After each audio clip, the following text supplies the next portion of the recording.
It was total tragedy, total disgrace.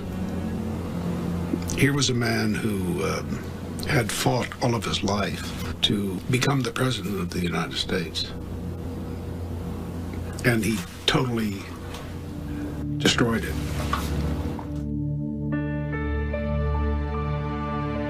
If someone looked into the soul of Richard Nixon, he knew, absolutely, that he was guilty.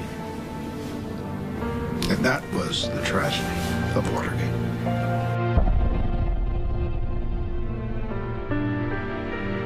I don't come from a political family. I didn't think about the possibility of being President of the United States. My mother didn't take me into her arms and tell me, someday you'll be president. Nixon is born in a dirt poor family. He applies to Ivy League colleges. He can't get into any of them. He makes the round all the white shoe law firms in New York. He can't get hired. Richard Nixon was a fighter.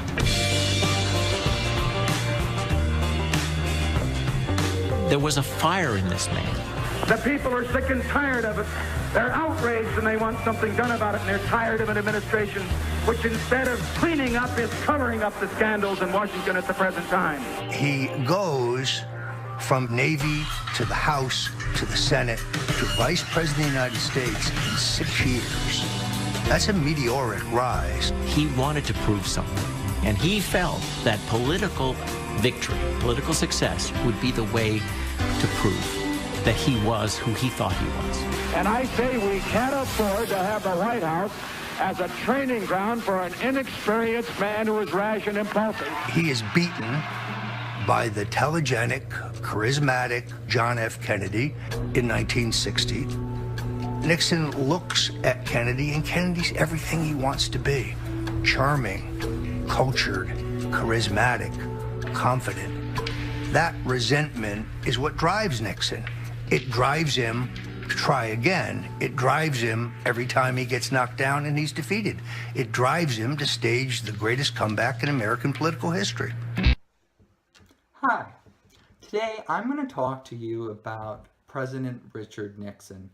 Now, when most people think initially about Nixon, it's corruption, resignation, Watergate, but what people don't know, most people don't know, is the amazing political comeback that he had from the period of 1960 to 1960, we'll say, by the end of the decade, where he started to where he ended up is most likely one of the greatest political comebacks in American history, hands down. So basically, a short little biography, a little rundown on Nixon. First off, he came from California, a very poor family. Yeah, his mother, he was very close to his mother, almost disturbingly so, or in a weird way. I'm not going to go into or venture to say what I mean by that. She was a Quaker, so they're bound to be weird anyway, but they were just really close. But anyway, he came from an extremely poor family, but he was very bright, and he was always very ambitious.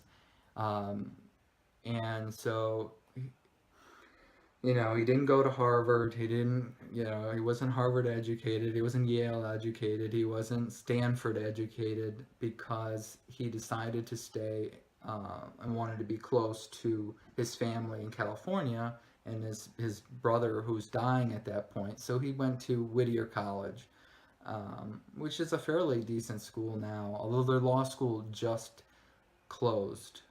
Whittier had a law school, and I think it just closed like this year, because I think 5% of people were passing the California bar exam. But anyway, I digress. So basically, that's, kind of strike one against him. But graduates, does extremely well in school, is, you know, a fierce debater, and after a short, I won't say short, but after a relatively short period of time practicing law in New York, he entered the U.S. Navy during World War II. And after his time in the Navy, he ran for a seat in Congress, won in 1946. And while he was in Congress, he began working on a special committee for foreign aid. And that's when he started to travel across Europe and get really get his hands in there, and really made a name for himself in Washington as somebody that really had his finger on the pulse of international politics, so to speak. And so he was climbing that political ladder really quick. And in 1952, at the age of 39, he won the nomination as Eisenhower's vice president. And he served 2 terms as vice president for Eisenhower, and was probably the most active vice president we've ever had. He was extremely active. I shall be a candidate for governor of the state of California in 1962. But Nixon had been out of touch with his home state for too long. The campaign against incumbent Governor Pat Brown was bitter and exhausting. Nixon was soundly defeated. Reporters in Los Angeles were told the losing candidate had left and would not make a statement. But Nixon, his anger toward the press building for years, resolved to have the last word. For 16 years, ever since the Hiss case, you've had a lot of fun. A lot of fun. You've had an opportunity to attack me, and I think I've given as good as I've taken. I leave you gentlemen now, and you will now write it, you will interpret it, that's your right. But as I leave you, I want you to know, just think how much you're going to be missing. You don't have Nixon to kick around anymore. Because, gentlemen, this is my last press conference, and I hope that what I have said today will at least... Nixon was the candidate who had more prominence, who had been a member of the House, a member of the Senate, and the Vice President of the United States. Kennedy, he didn't have a particularly strong reputation in Congress. There was some feeling that he was, to some extent, a playboy, but he wasn't too serious a senator. So I think people felt that Nixon had the edge, and I think Nixon felt that he had the edge. The candidates need no introduction. The Republican candidate, Vice President Richard M. Nixon, and the Democratic candidate, Senator John F. Kennedy. According to rules set by the candidates themselves, each man should... The Nixon-Kennedy debates would forever change the way Americans chose their presidents. Political rallies and old-fashioned handshaking became much less important than the image on the television screen. You must understand that Nixon himself had said, I don't want any makeup on for these particular debates. What I tried to explain to Dick was he has a certain characteristics of his skin where it's almost transparent. And it was a very nice thought to say, you know, I don't want any makeup, but that he really needed it in order to have what we would call even an acceptable television picture. And, of course, JFK, here he'd been riding in motorcades all over California with the top down. He looked like a bronze warrior when he came into Chicago. He really did. Mr. Nixon comes out of the Republican Party. He was nominated by it. And it is a fact that through most of these last 25 years, the Republican leadership has opposed federal aid for education, medical care for the aged. I know what it means to be poor. I know what it means to see people who are unemployed. I know Senator Kennedy feels as deeply about these problems as I do. But our disagreement is not about the goals for America, but only about the means to reach those goals. The first debate was costly to Nixon. The radio audience thought he had won, but the largest television audience in history had seen the vice president haggard and drawn, and had been given its first sustained look at the Kennedy style. Kennedy had a great charm for not only the voters but also for the press. So after serving 2 terms as Eisenhower's vice president, Nixon decides it's his turn to throw his hat into the ring in 1960, and it ended up his challenger, his running mate, ended up being Senator from Massachusetts, John F. Kennedy. And you know, I show the clips of the debate. This was the first election that was they held a political debate that was televised, so people could actually see these people.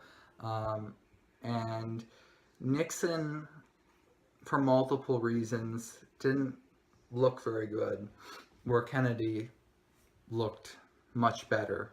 Versus people on the radio, or that listened to it on the radio, thought Nixon won, hands down, and Kennedy lost. So what a difference that was. And it was a really, really close race, but Kennedy ended up winning. Nixon should have won.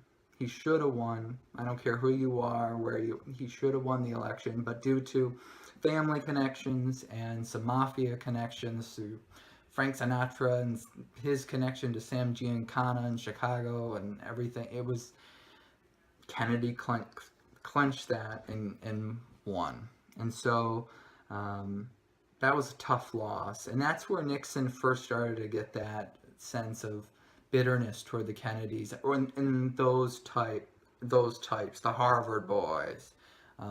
You know, he didn't go to Harvard, though he could have went to Harvard and wanted to go to Harvard. He went to Whittier because he needed to be closer to his family. So after that loss, he decides to run in 1962 for governor of his home state of California. He again loses. I think his major problem there was he had been out of California for too long, and yes, the people were familiar with him and knew Richard Nixon, but he just didn't have that electability to him, that likability to him. He just had that gruff exterior, and he eventually kind of sheds that as the 60s go on, to some degree. As much as Nixon could, but he once again lost that election and the gubernatorial race, and so it's basically, and this is the first time where he, during the press conference, he kind of storms. It's kind of funny to watch. He kind of storms in where the press are, and he said, "It's well, you won't have Nixon to kick around anymore. He was telling the press, this is my last race. Sorry guys, you've been," and this is very relevant, very germane today, right? I mean, with President Trump kind of calling out the media and fake news, and Nixon was really the first guy to do that and say, hey, good news. He was saying it more in a sulking, boo-hoo, feel bad for me way, but it really was the first time a politician was calling out the media and saying, hey, report the facts, don't make stuff up. And even back in the early 60s, that's what they were doing. Or at least that's how Nixon perceived it. And unfortunately, that would plague him into his presidential administration, and cause a great deal of paranoia. He would say, I think it's recorded, he would say, the media is the enemy, the media is the enemy, write it on the blackboard. He really hated the media. And so, after his family, he was broke after these elections. It had taken a toll on both Nixon and his wife Pat, and he has 2 daughters. He says, I'm done. I'm not running for office. I'm going to reopen my law practice in Manhattan, and I'm going to focus on law. So during the election of 1968, as 68 approaches, the political landscape was constantly changing. The candidates, you had candidates that were coming in, that were dropping out, that were coming back in again, and so Nixon was just watching very cautiously. Governor of Michigan, George Romney, he came in, then he dropped out, and Senator Bobby Kennedy joins the race for the Democrats, and then shortly afterward, the governor of New York, Nelson Rockefeller, withdraws, and then President Johnson states he will not seek nor will he accept your nomination in March of '68. And then Rockefeller rejoined the race, and then he won the Massachusetts primary by just a small margin. This was immediately after Martin Luther King Jr. was assassinated in April, and Nixon told the press that '68 was the might as well be called the year of the dropout. And then Bobby Kennedy, of course, was shot dead in Los Angeles, which resulted in a several-week moratorium in campaigning out of respect for him. And then once the dust settles, it then becomes clear what what it was going to look like. So you had three leading candidates. You had Nixon, who was representing the Republican Party. You had the current incumbent Vice President Hubert Humphrey, who would represent the Democrats. And then you had, can't forget, the governor of Alabama, George Wallace, who would represent the Independent Party, or would run on the Independent Party, though he was a Republican. The problem was the level of division within the Republican Party at that time. You had the Nixon conservative, and then you had the Wallace conservative, and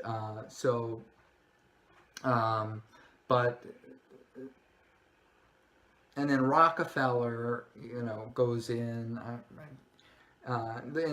So that was a huge area of concern for Nixon. So despite his efforts to support the candidates in 1966, this is before Nixon announces he's going to run. These are the midterm elections. He could act as a real unifier, and as Rockefeller, and at that time Ronald Reagan, actually, who was governor of California, try to get some of those votes from the Nixon supporters, and so, but eventually, George Wallace was really pulling in the conservative vote, especially those voters in the conservative voters in the South, and if the Republicans were crippled by a fractured party the way they were in '64, they would have no chance in that following November. And if the Democratic Party, nearly twice the size of the Republican Party at that time, were to come together during the time of the election, Nixon stood absolutely no chance. But what was great is on eventually August 8th, President Nixon gave his nomination acceptance speech during the convention in Miami. He spoke about the divisions to combat that hyper-conservative pull from Governor Wallace. Nixon tapped the then governor of the state of Maryland, Spiro Agnew, as his running mate. And Agnew bring valuable qualities to the table as a running mate, especially given his political attitudes of 1968. He came from a traditionally the Democratic state. He appealed to Wallace supporters' fears about the law and order, and was moderate enough to pull votes from the Democratic Party, which itself badly fractured, which was already badly fractured after all of these anti-war protests at the Democratic National Convention in Chicago, and it turned into a full-fledged televised battle with police. It was so by mid-September, Gallup was showing that Nixon was leading Humphrey by 15 points, and he was climbing. So as the summer of '68 came to a close, George Wallace's popularity began to decline, which then in turn gave Humphrey a boost in polls. A large contingent of Northern Catholic and Midwest ethnic Democratic voters who had dropped their support of Wallace then turned to Humphrey. And then the election ended up, to make a long story short, proved to be a very close battle.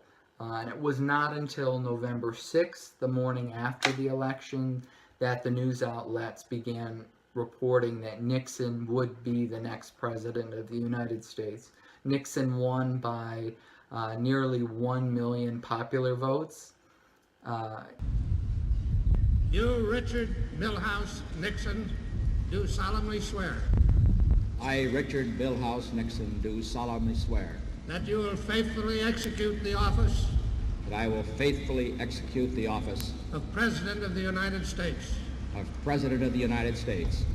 Preserve, protect, and defend. The Constitution of the United States. The Constitution of the United States. So help you God. So help me God.